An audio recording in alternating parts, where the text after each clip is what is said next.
கர்த்தருக்கு மிகவும் பிரியமான தேவ ஜனங்களே, இந்த ஞாயிறு விருந்திற்காக இயேசு கிறிஸ்துவின் நாமத்தில் உங்களை அன்புடன் அழைக்கிறோம். இந்த குருத்தோலையின் நன்னாளில் தேவன் நமக்கு தரும் நற்செய்தி. இந்த குருத்தோலையின் நாள் இயேசு கிறிஸ்து சிலுவையின் பாரத்தை சுமக்கும் முன்பாக, மரணத்திற்கு முன்பாக மகிமைப்படும் ஆயத்தப்படும் ஒரு நாளாய் இது காணப்படுகிறது. உலகத்தை பொறுத்தவரைக்கும் இது ஒரு துக்கத்திற்கு ஆயத்தமான நாள். ஆனால் இந்த நாள் நம் ரட்சிப்புக்கு தேவன் ஆயத்தப்படுத்தின நாள். எனவே இது நமக்கு ஒரு மகிழ்ச்சியான நாள். இந்த நாளில் தேவன் நமக்கு தரும் வாக்குத்தத்தம் சகரியா 9:9. சீயோன் குமாரத்தியே மிகவும் களிக்கூறு, எருசலேம் குமாரத்தியே கம்பீரி, இதோ உன் ராஜா உன்னிடத்தில் வருகிறார். அவர் நீதியுள்ளவர், ரட்சிக்கிறவரும் தாழ்மையுள்ளவரும், கழுதையின் மேலும் கழுதை குட்டியாகிய மரியின் மேலும் ஏறி வருகிறவருமாயிருக்கிறார். நம்முடைய ராஜா கழுதையின் மேல் வருகிறார். அதுவும் எப்படி? நீதியுள்ளவராக, ரட்சிக்கிறவராக, தாழ்மையுள்ளவராக நம்மிடத்தில் வருகிறார் என்று வசனம் கூறுகிறங்க. கழுதையின் மேல் வருகிறார். ஆமாங்க, அவர் ஏறத்தக்க கழுதை நாம் தான். ஒரு இடத்துல சொல்லிருக்கு, ஒருவரும் ஒரு காலும் ஏறாத கழுதைன்னு சொல்லிருக்கு. இன்னொரு இடத்துல அது கட்டப்பட்ட கழுதைன்னு சொல்லிருக்கு. இன்னொரு இடத்துல ஒரு குழப்பத்தோடு 2 பாதைகளுக்கு நடுவாக இருக்கிற குட்டியோடு கூடிய கழுதைன்னு சொல்லி இருக்குதுங்க. கழுதை எதை குறிக்குதுன்னா, மிகவும் தாழ்மையுள்ள, அமைதியான, சாந்தமான, நம்முடைய சுமைகளை சுமக்கத்தக்க ஒரு வாகனமாக கழுதை குறிப்பிடத்தக்கதாக இருக்குதுங்க.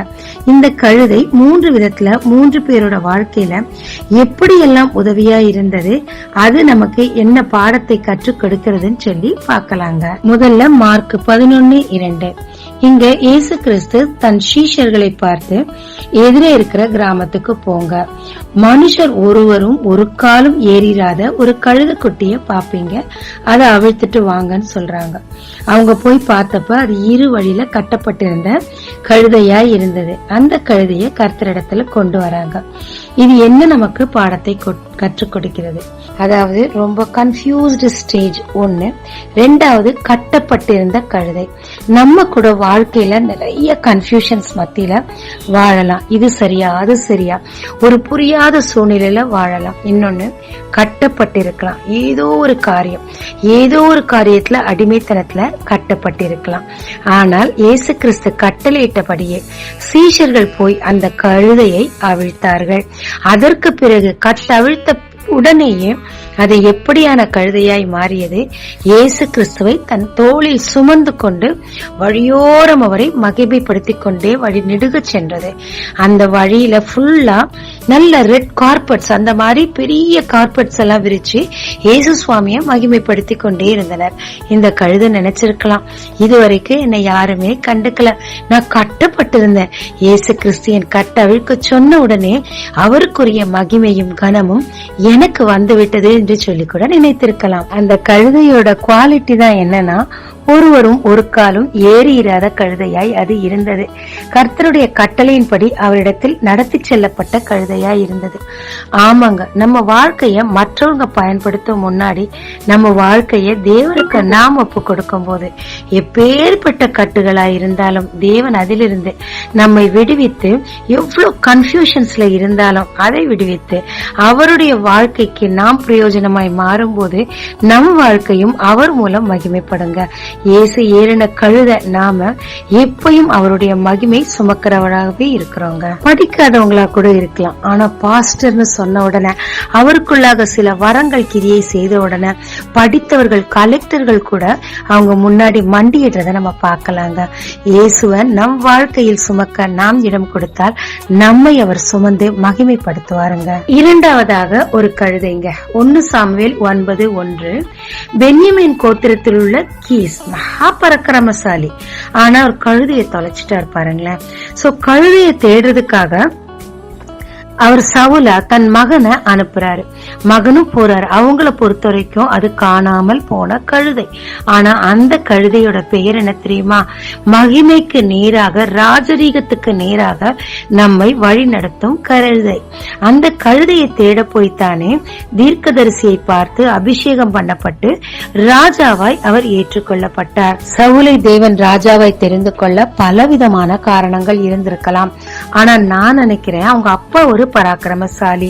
அவருடைய வித்து சவுல் முதல் ராஜாவா இருக்க தகுதியானவர். ஏன்னா மிஸ்டர் ஹான்சம் அவர். அதனால கர்த்தர் அவரை தெரிஞ்சிருக்கலாம் நான் நினைக்கிறேன். ஆனா அவர் இருக்கிற இடத்திலே ஒரு பராக்கிரமசாலியின் அடியில் இருப்பாரானால் அவர் ஒரு மகன், அவ்வளவுதான். ஆனால் தேவனுடைய தீர்க்கதரிசியின் இடத்தில் நடத்தப்பட ஒரு கழுதை தேவைப்பட்டது. அந்த கழுதை நடத்துற வேலையை முடிச்சுட்டு காணாமல் போயிடுச்சு. பிறகு வந்த இடத்திற்கே திரும்ப போயிற்று. நாம் கூட அப்படிப்பட்ட கழுதைகள் தாங்க. அநேகரை தேவனிடத்தில் நடத்தணும். ராஜாக்களையும் தீர்க்க தரிசிகளையும் அபிஷேகம் பண்ணத்தக்கதாக அநேகர் தேவனிடத்தில் நடத்த தேவன் கழுதையாகிய நம்மை பயன்படுத்துறாருங்க. நமக்கு எந்த விதமான மகிமையும் இல்லைங்க. அதோட வேலை காணாம போச்சு. அந்த வழி நடத்த காரணமா இருந்துச்சு. அப்புறம் அதோட வேலையை பார்த்துட்டு அது வீட்டுக்கு போயிருச்சு. இவ்வளவுதான். மகிமை கர்த்தருக்கே சொந்தம். மூன்றாவதாக எச்சரித்த கழுதை. இது ஒரு எச்சரிப்பின் கழுதைங்க. கழுதை தாழ்மையுள்ளதுதான், சுமக்கிறது தான். தேவன் நினைத்தா இந்த கழுதை, பலவீனமான இந்த கழுதையை கொண்டு ராஜாக்களையும் தீர்க்கதரிசிகளையும் கூட வான் பண்ண வைக்க அவரால் முடியுங்க. இது வழியை திருத்துகிற கழுதையாய் இருந்தது. பிலேயாம் தேவனுடைய ஜனங்களுக்கு விரோதமாக பாவம் செய்தார். அவர்கள் சபிக்கப்பட பிலேயாம் பாலாக்கிற்கு கைகூலி வாங்கி தன்னை விற்று போட்டார். பணத்திற்காக தேவ ஜனங்களை தூஷிக்கப்பட காரணமாய் இருந்தாருங்க. இந்த சூழ்நிலையில தேவன் அதை எச்சரிக்கத்தக்கதாக ஒரு கழுதையை பயன்படுத்துகிறார். கழுதை முதல்ல அவர் போற வழியில ரொம்ப ஸ்டாப் பண்ணி ஹிண்ட்ரன்ஸா இருக்குது. இவர் கழுதையை அடைக்கும் போது கர்த்தர் கழுதையின் வாயை திறந்து பீலேயாமை எச்சரிக்கிறார். பீலேயாம் உடனே தேவனிடத்தில் மன்னிப்பு கேட்டு தன் வழியை திருத்திக் கொண்டாலும் உண்மையில் அவர் திருந்தலங்க. ஆனால் தேவனுடைய கடமை அவரை எச்சரிக்க வேண்டியது. ஆனால் தேவ ஜனங்கள் சாபத்திற்கு இவன் காரணமா இல்லாதபடிக்கு எச்சரித்தார். அந்த வேலையை கழுதை மிகவும் நன்றாக செய்து முடித்தது. தேவன் சித்தமானால் ஒரு கழுதையின் வாயை திறந்து கூட ராஜாக்களை கண்டிக்க வைப்பாருங்க. முதல் கழுதை இயேசுவுக்கு பயன்பட்டது. இரண்டு வழியில் கட்டப்பட்டு குழப்பத்தில் இருந்தது. அது கட்டப்பட்டிருந்தது. அதை அவிழ்த்து இயேசுவுக்கு நேராக நடத்தும் போது அது மகிமைக்குரிய கழுதையாய் மாறி போயிற்று. இரண்டாம் கழுதை தன்னைத்தானே காணாமற் போக பண்ணி தேவனுக்கு நேராக தீர்க்கதரிசிக்கு நேராக வழி நடத்தும் கழுதையாய் இருந்ததுங்க. அது எந்த மகிமையும் தனக்கு எடுத்துக்கொள்ளாமல் அது வேலையை மட்டும் செய்துவிட்டு திரும்ப தன் எஜமானிடத்திலே போன கழுதையா இருந்ததுங்க. மூன்றாவது கழுதை தீர்க்கதரிசியே ஆனாலும் எஜமானனே ஆனாலும் தவறு செய்தால் தட்டி கேட்கும் கழுதையாய் இருந்தது. தன் வழியை திருத்துகிற கழுதையாய் இருந்தது. கழுதை மட்டும் இல்லங்க, செத்து போன கழுதையோட எலும்பு கூடு இருந்தா கூட அதையே பயன்படுத்தி அநேகரை ரட்சிக்கத்தக்கதாக தேவன் அதை கூட பயன்படுத்த முடியுங்க. நான் ஒரு கழுதைக்கு கூட சமம் இல்லப்பா, செத்த கழுதியா இருக்கிறேன்னு சொல்றீங்களா? உங்களை கொண்டு மிகப்பெரிய ரட்சிப்பை தேவனால் கொண்டு வர முடியும். ஆமாங்க, சிம்சோன் வாழ்க்கையில் அது நடந்தது. ஒரு செத்த கழுதையின் தாடை எலும்பை வைத்து 1000 பேரை கொன்றாருங்க.